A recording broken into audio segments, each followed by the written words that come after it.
Welcome to Storytime with Miss Jane. Today we're going to read some really fun books. The first one is called The Paperboy, Story and Paintings by Dav Pilkey. This one has a Caldecott on her. Oh, look at those colors. So pretty.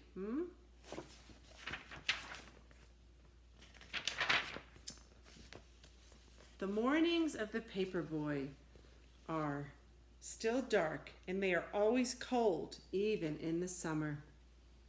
And on these cold mornings, the Paperboy's bed is still warm, and it is always hard to get out, even for his dog.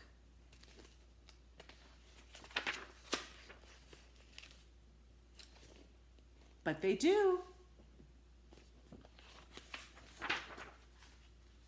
And softly they step down the quiet hall, past the door where the Paperboy's father and mother are sleeping, past the door where his sister is asleep, and down to the kitchen where they eat from their bowls. And out to the garage where they quickly fold their papers, snapping on green rubber bands and placing them in a large red bag.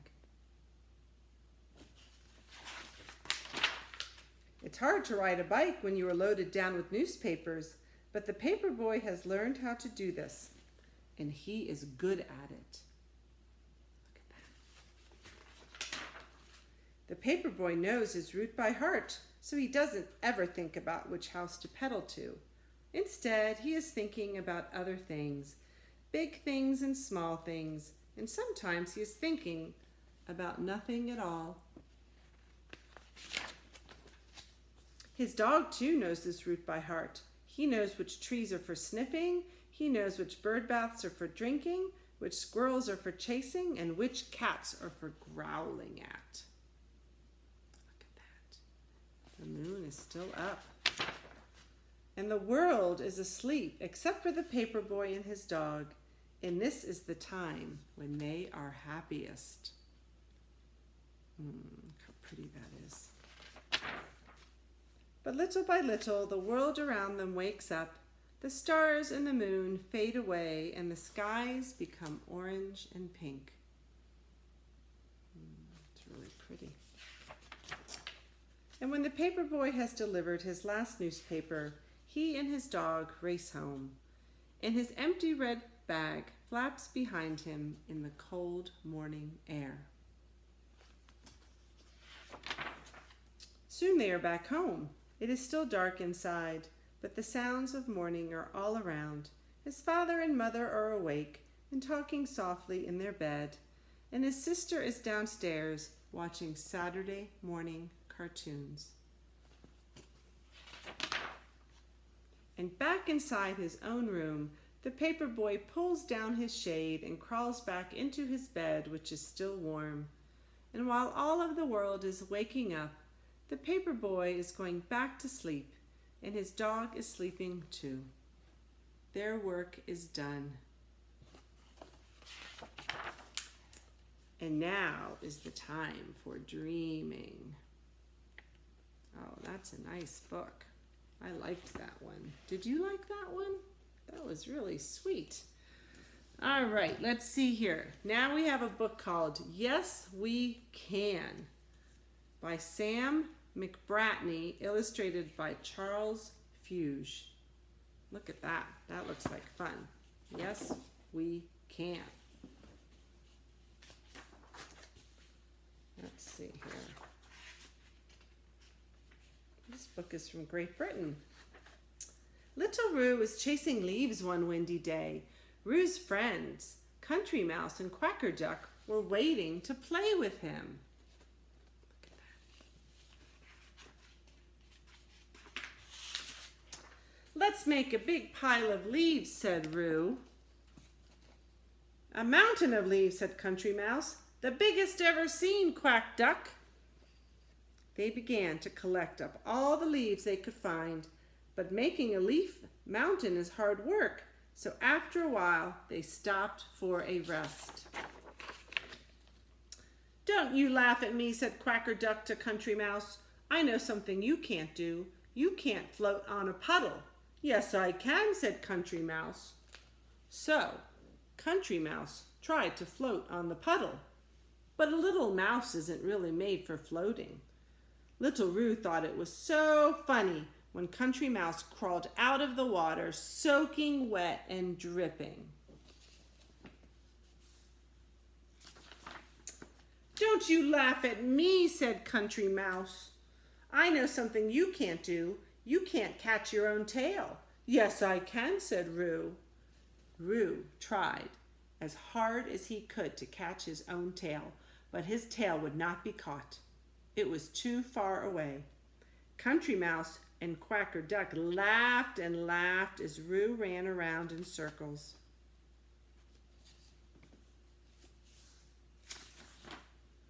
Don't you dare laugh at me, said Roo. Well, you laughed at me, said Mouse, and you laughed at me, said Duck. No one was happy. No one was happy because each had made fun of someone else, and someone else had made fun of them. Instead of making the biggest mountain of leaves that anyone had ever seen, they looked as if they might all go home in a bad mood. Little Roo's mother came over to see what the fuss was about. I'm not surprised the three of you look so grumpy, she said. Nobody likes to be laughed at. It was true. No one likes to be laughed at. Why don't you show each other what you can do, said Roo's mom.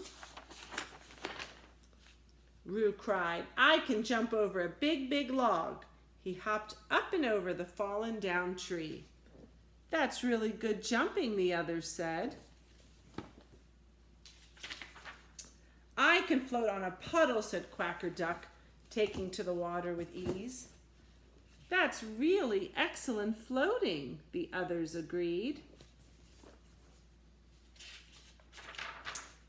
And when Country Mouse caught his own tail, Little Roo and Quacker Duck thought that his tail catching was the best they had ever seen.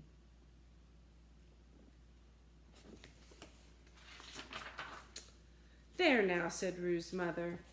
Can we all be friends again? Little Roo, Country Mouse, and Quacker Duck looked at one another. They were all thinking the same thing. Yes, we can. Look at them.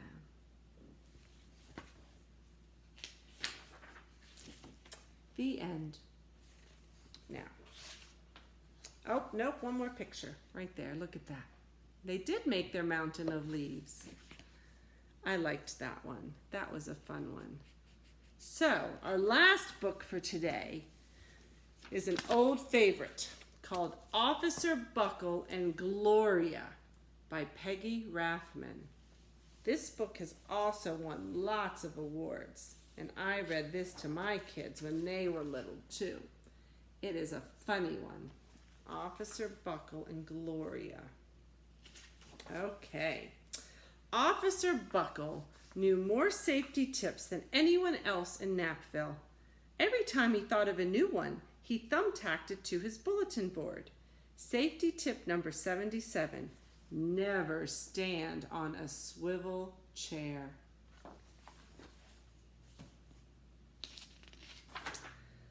Officer Buckle shared his safety tips with the students at Knappville School. Nobody ever listened. Sometimes there was snoring. Look at that. Afterwards, it was business as usual. Mrs. Topple, the principal, took down the welcome banner. Never stand on a swivel chair, said Officer Buckle. But Mrs. Topple didn't hear him. What's she doing? She's standing on the swivel chair. There, yeah. Right?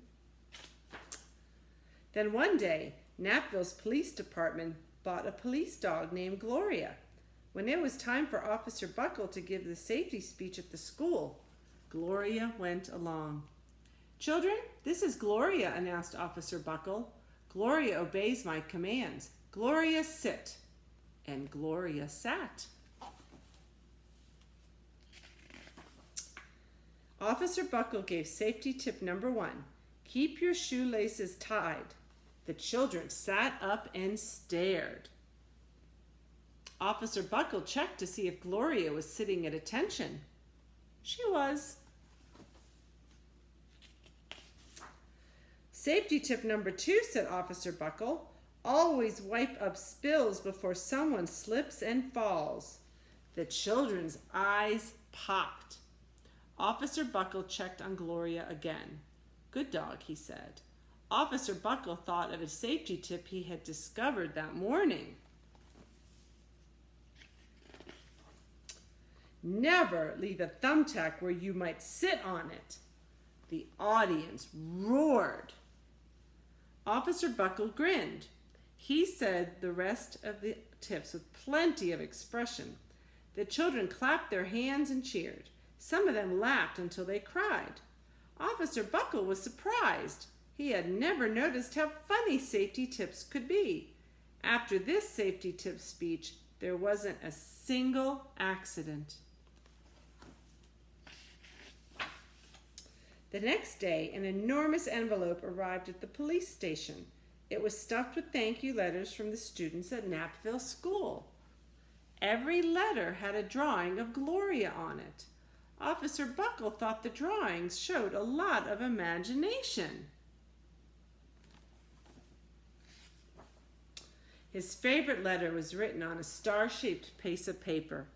It said, "You and Gloria make a good team. Your friend Claire. P.S. I always wear a crash helmet. Safety tip number 7. Officer Buckle was thumbtacking Claire's letter to his bulletin board when the phone started ringing. Grade schools, high schools, and daycare centers were calling about the safety speech. Officer Buckle, they said, our students want to hear your safety tips, and please bring along the police dog.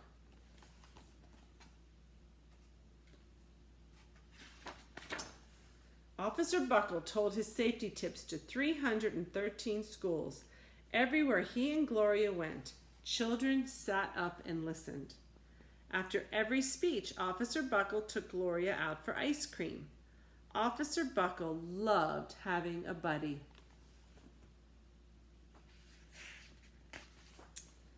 One day, a television news team videotaped Officer Buckle in the State College auditorium.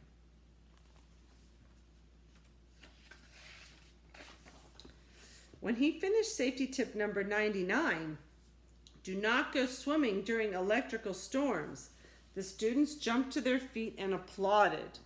Bravo, bravo, they cheered. Officer Buckle bowed again and again.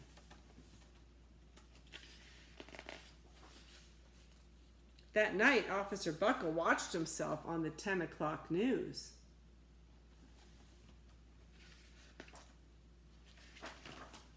The next day, the principal of Knapville School telephoned the police station. Good morning, Officer Buckle. It's time for our safety speech. Officer Buckle frowned. I'm not giving any more speeches. Nobody looks at me anyway. Oh, said Mrs. Topple. Well, how about Gloria? Could she come? Someone else from the police station gave Gloria a ride to the school. Gloria sat on stage looking lonely. Then she fell asleep. So did the audience. After Gloria left, Knapville School had its biggest accident ever. It started with a puddle of banana pudding. Splat, splatter, sploosh! Everyone slid smack into Mrs. Topple, who screamed and let go of her hammer. Uh-oh. The next morning, a pile of letters arrived at the police station. Every letter had a drawing of the accident. Officer Buckle was shocked. At the bottom of the pile was a note written on a paper star. Officer Buckle smiled. The note said, Gloria missed you yesterday. Your friend Claire. P.S. Don't worry, I was wearing my helmet. Safety tip number 7. Gloria gave Officer Buckle a big kiss on the nose. Officer Buckle gave Gloria a nice pat on the back. Then Officer Buckle thought of his best safety tip yet. Safety tip number 101. Always stick with your buddy. The end. I will see you soon again at Storytime. Bye.